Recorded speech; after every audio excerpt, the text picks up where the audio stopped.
I remember the day they laughed at me. It was a sun-drenched afternoon, the kind that casts long shadows and makes the world feel deceptively warm.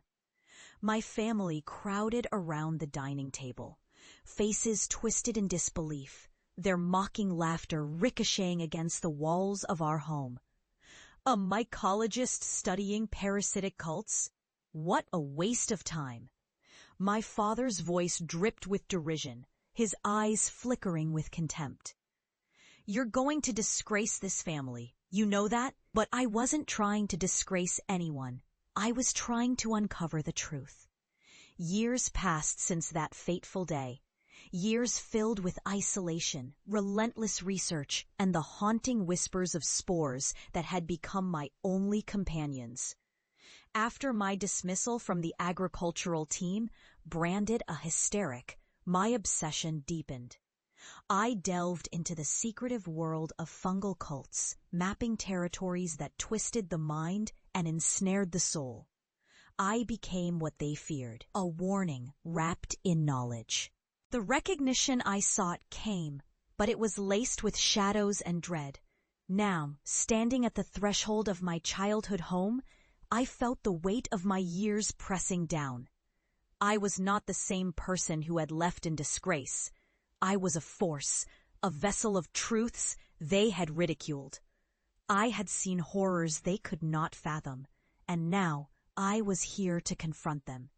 As I pushed open the door, a gust of wind swept through the house, stirring the dust into the air like tiny phantoms.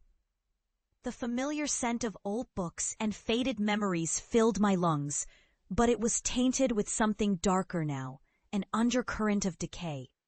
My family emerged from the dim hallway, their expressions shifting from surprise to disbelief.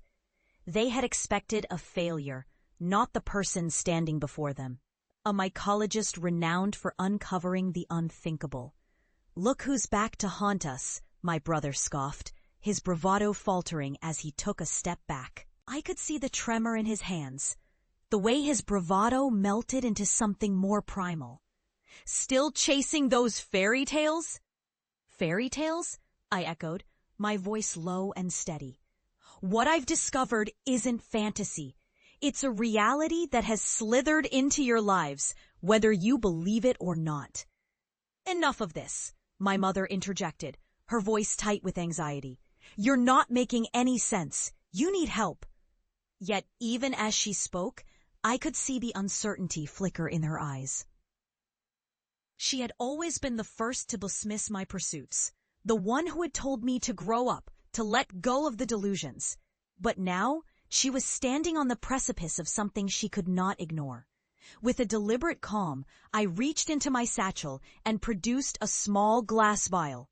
Inside, a swirling mass of spores danced like malevolent spirits, shimmering in the light. "These," I said, holding it up for them to see, "are a fraction of what I've encountered. They have a way of creeping into the mind, unraveling it from the inside out." I could feel my heart race, the adrenaline coursing through me as their eyes widened in horror. "What are you talking about?" my father barked. But there was a tremor in his voice now. "You can't be serious."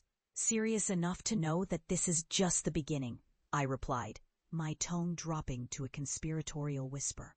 "What I've uncovered goes far beyond mere spores. These cults, these rituals, they feed off fear, off disbelief. They are waiting for the right moment to strike, and it's closer than you think."